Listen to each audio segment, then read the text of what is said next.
नमस्कार, good morning बच्चों। क्या हाल है? उम्मीद है सब ठीक ठाक होगा। तो चलते हैं नेक्स्ट क्लास की ओर।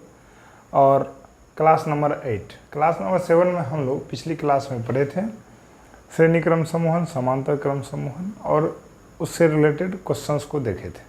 ठीक है, तो आज हम बढ़ने वाले हैं नेक्स्ट टॉपिक की ओर, विद्युत धारा का उसमें प्रभाव। ठीक है बच्चों, तो आप लोगों का प्यारा सा खूबसूरत सा चैनल है इरा फिजिक्स।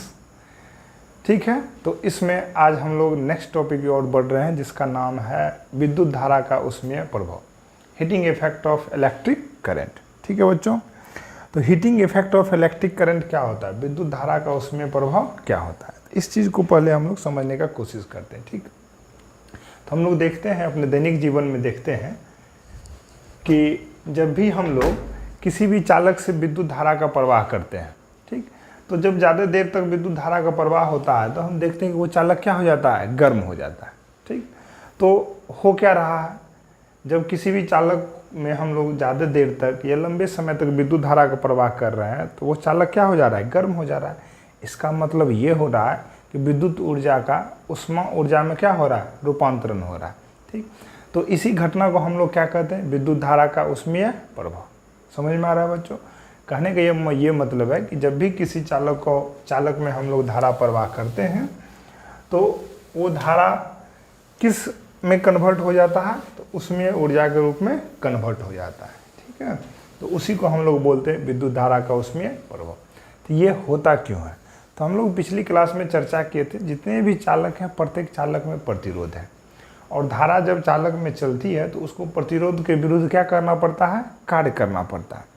तो वही कार्य, ठीक है ना, वो जो प्रतिरोध के विरुद्ध कार्य करना पड़ता है वही कार्य किस रूप में संचित हो जाती है, उसमें ऊर्जा के रूप में संचित हो जाती है, जिसके कारण चालक क्या हो जाता है, गर्म हो जाता है।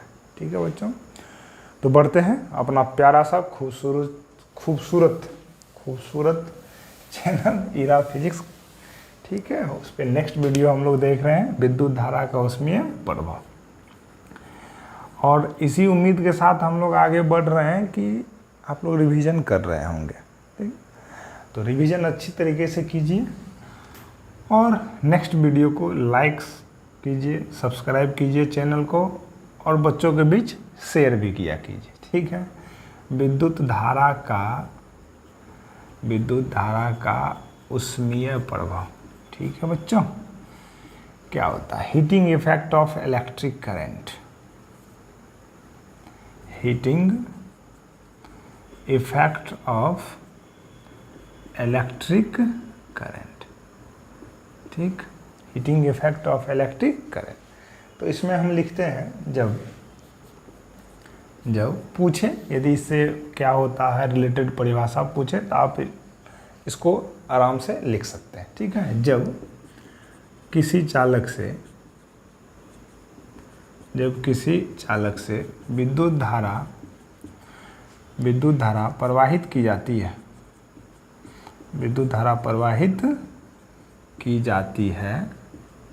तो विद्युत ऊर्जा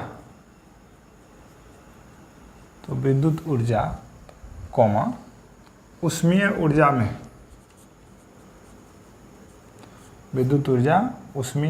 में प्रवाहित की जाती है। तो पहले ये लिखिए, पहले आसान वर्ड लिखिए, तो चालक गर्म हो जाता है,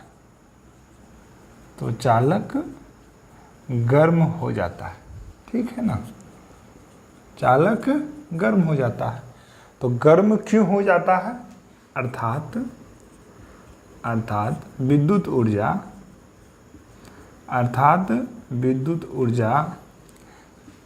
का उष्मीय ऊर्जा में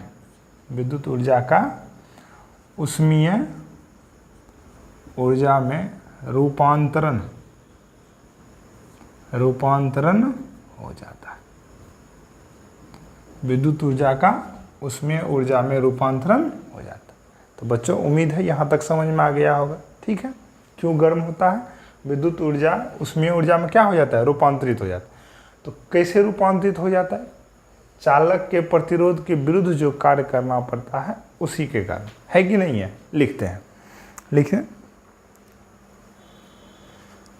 देखिए अगला पॉइंट, चालक में उत्पन्न ऊष्मा, चालक में उत्पन्न ऊष्मा, ठीक है ना, चालक के प्रतिरोध, चालक के प्रतिरोध के विरुद्ध, चालक के प्रतिरोध के विरुद्ध किसके द्वारा? विद्युत धारा द्वारा, ठीक है ना, चालक के प्रतिरोध के विरुद्ध विद्युत धारा द्वारा, विद्युत धारा द्वारा किए गए कार्य, किए गए कार्य के बराबर होता है, के बराबर होता है। कहने का मतलब विद्युत धारा के विरुद्ध वो जितना कार्य करेगा ऊष्मा उतनी ही ज़्यादा क्या होगी? उत्पन्न होगी। तो इससे तो एक बात और अपने लोगों को पता चल रहा है कि यदि किसी चालक का प्रतिरोध ज़्यादा है तो उसमें ऊष्मा क्या होगा? ज़्यादा उत्पन्न होगा। यदि चालक का प्रतिरोध कम है तो उसमें जो है ऊष्मा क्या होगा? कम उत्पन्न होगा। जैसे हम लोग देखते हैं सस्ता वाला जब पंखा खरीदते हैं, है कि नहीं है? अपने लोग गांव घर में क्या करते हैं, वो 400-500 वाला ना फ़ैन मिलता है, तो उसको लेकर के जब लगाते हैं तो वो तो स्पीड तो बहुत ज़्यादा देता है, लेकिन देखते हैं कुछ देर के बाद ही जब उसको छूने जाते हैं तो वो ज़्यादा क्या हो जाता है? गर्म हो जाता है, ठीक। और वही यदि 4000, 5000, 3000, 4000 वाला जो अच्छे कंपनी का पंखा फ़ैन लेते हैं तो उसको 1-2 घंटा चलाने पे भी वो ज़्यादा, उसकी अपेक्षा में वो ज़्यादा गर्म क्या रहता है? नहीं रहता है। तो क्यों? क्योंकि जो ज़्यादा रेट वाला पंखा है ना, उसका जो प्रतिरोध है वो क्या है? कम है। और जो कम दाम वाला पंखा है उसका प्रतिरोध क्या है? ज़्यादा है, ठीक। तो वहाँ पे ऊष्मा का क्षय क्या हो रहा है? ज़्यादा हो रहा है। मतलब ऊष्मा का ह्रास वहाँ पे, विद्युत ऊर्जा का ह्रास वहाँ पे क्या हो रहा है? ज़्यादा हो रहा है, जिसमें प्रतिरोध क्या है? ज़्यादा है, ठीक है। तो कहने का मेरा ये मतलब है कि जिसका प्रतिरोध ज़्यादा होगा उसमें ऊष्मा ज़्यादा उत्सर्जित होगा, और इसका प्रतिरोध कम होगा उसमें ऊष्मा का उत्सर्जन कम होगा। तो आप लोग स्क्रीनशॉट लेकर के लिखिए। अब हम लोग व्यंजक प्राप्त करते हैं, है कि नहीं है, कि विद्युत ऊष्मा का फॉर्मूला क्या होता है। यदि किसी भी चालक में आई धारा प्रवाहित करते हैं तो उसका फॉर्मूला क्या होता है, तो उसका अब हम लोग व्यंजक प्राप्त करते हैं। स्क्रीनशॉट लीजिए, ठीक है। तो चलते हैं बच्चों व्यंजक की ओर, ठीक है। देखिए, विद्युत धारा द्वारा उत्पन्न ऊष्मा का परिमाण, ठीक है। देखिए, विद्युत, हेडिंग दीजिए आप लोग, विद्युत धारा द्वारा उत्पन्न ऊष्मा का परिमाण लिखते हैं। विद्युत धारा द्वारा उत्पन्न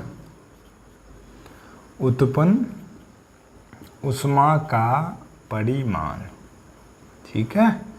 विद्युत धारा द्वारा उत्पन्न ऊष्मा का परिमाण। 1 मिनट गेट लगा देते हैं, आवाज़ आ रही है। विद्युत धारा द्वारा उत्पन्न ऊष्मा का परिमाण, ठीक है बच्चों। देखते हैं कैसे होता है। पहले एक छोटा सा सर्किट डायग्राम बनाते हैं, ठीक है ना। सर्किट डायग्राम हमने क्या किए, परिपथ ले लिए और उस परिपथ में ना एक प्रतिरोध क्या लगा दिए हैं? R लगा दिए, ठीक है। और इसमें ना हम एक बैटरी लगा दिए हैं, ठीक। और इसमें हम एक स्विच भी लगा देते हैं। और इस परिपथ में ना एक एमीटर भी लगा दिए हैं, ठीक है ना। एमीटर हम लोग पढ़े थे, ऐसा यंत्र है जिसकी मदद से हम लोग विद्युत धारा को मापते हैं और इसको श्रेणी क्रम में जोड़ते हैं, है कि नहीं। तो ये चीज़ हमने कर दिया है। प्लस और ये माइनस, आई धारा का प्रवाह हो रहा है, ठीक है। वो स्विच ऑन करने पर आई धारा का प्रवाह हो रहा है, स्विच ऑन कर दिया, ठीक है ना। और अब हम ना परिपथ में एक वोल्ट मीटर लगा देते हैं। वोल्ट मीटर से किसको मापते हैं? तो विभव को मापते हैं। और उसको किस क्रम में जोड़ते हैं? समांतर क्रम में। किस क्रम में? समांतर क्रम में। तो इसलिए हम यहाँ पे क्या लगा दिए? Volt meter. ये पॉइंट ए हो गया और ये पॉइंट क्या हो गया? बी। तो उम्मीद है आप लोगों को परिपथ डायग्राम समझ में आ गया होगा। आ गया ना। अब देखते हैं, हम लिखते हैं यहाँ पे, माना कि परिपथ में आप लोग पहले अच्छे से देख लीजिए, उसके बाद लिखिएगा, ठीक है। माना कि परिपथ में I धारा t समय तक प्रवाहित होती है। I धारा t समय तक प्रवाहित होती है। हम मान लिए कि कोई परिपथ है, उसमें I धारा t समय तक प्रवाहित होती है और उस परिपथ का विभव कितना है, v है, तथा परिपथ का विभवांतर, मतलब दो बिंदुओं के बीच का जो विभवांतर है, यह विभव, ठीक है, विभवांतर v है। क्या है, v है, ठीक है ना। तो अब हम लोग आगे देखते हैं कि यदि I धारा t समय तक प्रवाहित हो तो कुल आवेश का परिमाण कितना हो जाएगा, है कि नहीं है। यदि I धारा t समय तक, ठीक है ना, I धारा t समय तक प्रवाहित होने पर आवेश का परिमाण, किसका परिमाण भाई, आवेश का परिमाण, ठीक है ना, Q बराबर, मेरे कहने का ये मतलब है कि यदि I धारा t समय तक प्रवाहित हो रही है तो उस दरमियान कितना आवेश उसमें प्रवाह हुआ, कितनी आवेश की मात्राएं हुई। तो हम लोग जानते हैं Q बराबर क्या होता है, I इंटू टी, मतलब I को किससे मल्टीप्लाई कर देंगे, T से मल्टीप्लाई कर देंगे। इसको हम इक्वेशन नंबर कितना मान लेते हैं, 1, ठीक है ना। अब देखिए, आसान है, ज़्यादा हार्ड नहीं है, बहुत ही आसान वे में हम लोग प्रूफ करेंगे, है कि नहीं। अब देखिए, ये Q आवेश क्या हो रहा है, परिपथ में चल रहा है। Q आवेश परिपथ में क्या हो रहा है, चल रहा है, और परिपथ में क्या है, प्रतिरोध है। तो प्रतिरोध के विरुद्ध आवेश को क्या करना पड़ रहा है, कार्य करना पड़ रहा है कि नहीं है। तो हम लोग पढ़े थे कि यदि विद्युत विभव V हो तो आवेश Q द्वारा किया गया कार्य, विभव का फॉर्मूला याद कीजिए, है कि नहीं है। विभव का फॉर्मूला था V बराबर W/Q, अरे हाँ या ना, है कि नहीं। तो हम इसी फॉर्मूला की मदद से आवेश द्वारा किया गया कार्य को हम क्या करेंगे, निकालेंगे, ठीक है ना। अब लिखते हैं परिपथ में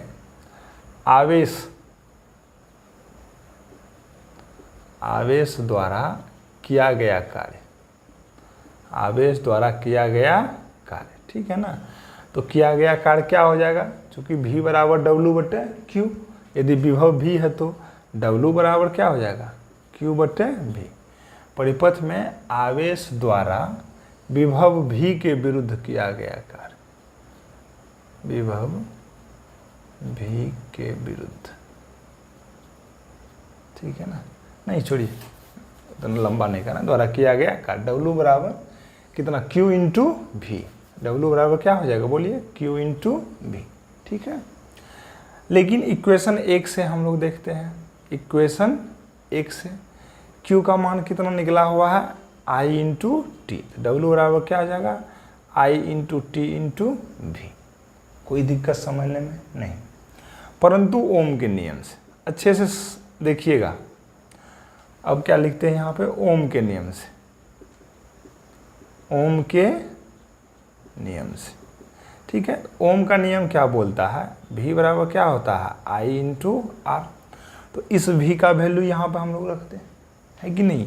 तो W बराबर क्या हो जाएगा, I into T into I into R, ठीक है ना।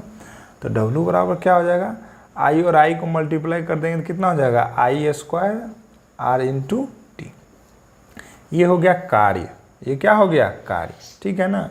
और अभी हम लोग लिखें कि किया गया कार्य, ठीक है ना, किया गया कार्य ही किस रूप में संचित हो जाती है, ऊष्मा के रूप में संचित हो जाती है। यहाँ पर हम लोग लिखते हैं, चूँकि किया गया कार्य ही ऊष्मा के रूप में संचित हो जाती है, कहने का ये मतलब हुआ कि जितना ज़्यादा चालक कार्य करेगा उसमें ऊष्मा उतना ही ज़्यादा क्या होगा, उत्पन्न होगा। तो वही जितना ज़्यादा कार्य कर रहा है वही किस रूप में संचित हो जाती है, ऊष्मा के रूप में संचित हो जाती है। तो इसीलिए हम लोग लिखते हैं विद्युत ऊष्मा, उसको या उत्सर्जित ऊष्मा, ठीक है ना, या क्या लिखें, उत्सर्जित ऊष्मा, उत्सर्जित ऊष्मा। उसको किससे सूचित करते हैं, कैपिटल यू से, ठीक है ना। बराबर कितना हो जाएगा, I² R × T, ठीक है बच्चों। तो यही हो गया अपना विद्युत ऊष्मा का व्यंजक। ये क्या हो गया, विद्युत ऊष्मा का व्यंजक। तो उम्मीद है कि आप लोग को समझ में आ गया होगा, है कि नहीं। तो इसको अच्छे से स्क्रीनशॉट लेकर के आप लोग लिखिए। उसके बाद हम लोग देखेंगे कि विद्युत ऊष्मा किन किन कारकों पर निर्भर करता है कि नहीं है। स्क्रीनशॉट लीजिए इसको, तो बोर्ड को हम लोग इरेज कर रहे हैं। तो बच्चों हेडिंग देते हैं कि विद्युत ऊष्मा, विद्युत ऊष्मा निम्नलिखित कारकों पर निर्भर करता है, निम्नलिखित कारकों पर निर्भर करता है, ठीक है। हम लोग जानते हैं कि U बराबर क्या होता है, I² R × T, ठीक है ना। बस इसी फॉर्मूला से हम लोग उस कारक को डिफाइन करेंगे, लिखेंगे, और रट्टा मारने की कोई ज़रूरत नहीं है, मस्त में देखेंगे समझ में आ जाएगा, है कि नहीं है। ध्यान से देखिए, पहला नंबर देखिए, पहला नंबर किस कारक पर निर्भर करता है। हम क्या देख रहे हैं, विद्युत धारा का क्या है, वर्ग है, विद्युत धारा का वर्ग है। तो हम लोग बोल सकते हैं कि उत्पन्न ऊष्मा जो है वो विद्युत धारा के वर्ग के समानुपाती होता है। उत्पन्न ऊष्मा प्रवाहित विद्युत धारा के वर्ग के क्या होता है, समानुपाती होता है। देखिए, है कि नहीं है। तो हम लोग लिख सकते हैं उत्पन्न विद्युत ऊष्मा, उत्पन्न विद्युत ऊष्मा, ठीक है, प्रवाहित धारा के वर्ग के समानुपाती होता है, समानुपाती होता है, ठीक है। अर्थात क्या होगा, ऊष्मा किसको कहते हैं, अर्थात उतना छोड़िए, यू से सूचित करते हैं, है कि नहीं। समानुपाती का चिन्ह ये हो गया, विद्युत धारा I ये हो गया, उसका वर्ग ये हो गया, ठीक है बच्चों। कब, जब R तथा T क्या रहे, नियतांक रहे। जब R तथा T नियतांक हो, जब R तथा T क्या हो, नियतांक हो। उम्मीद है समझ में आ गया होगा। यदि ये बात समझ में नहीं आई तो नेक्स्ट जो पॉइंट देखेंगे उससे आप लोगों को समझ में आ जाएगी। दूसरा नंबर, है कि नहीं है, उत्पन्न ऊष्मा को किससे सूचित करते हैं, U से। यहाँ भी लिख देते हैं U, ठीक है ना। उत्पन्न ऊष्मा U। अब देखते हैं किस पर निर्भर करता है, R है कि नहीं है। R पे क्या है, समानुपाती। R पे स्क्वायर कुछ भी नहीं है। तो हम बोल सकते हैं कि उत्पन्न ऊष्मा चालक के प्रतिरोध के क्या होता है, समानुपाती होता है। समझ में आ गया। उत्पन्न ऊष्मा U चालक के प्रतिरोध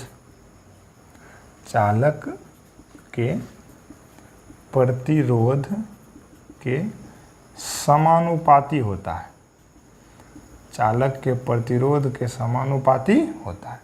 तो चालक का प्रतिरोध को हम लोग किससे सूचित करते हैं, R से। चालक के प्रतिरोध के क्या होता है, समानुपाती होता है। कहने का मेरा मतलब ये हुआ कि चालक का प्रतिरोध जितना अधिक होगा वो उतना ही ज़्यादा क्या होगा, गर्म होगा। तो ये हुआ अर्थात U डायरेक्टली प्रोपोर्शनल टू कितना हो गया, R, ठीक है ना।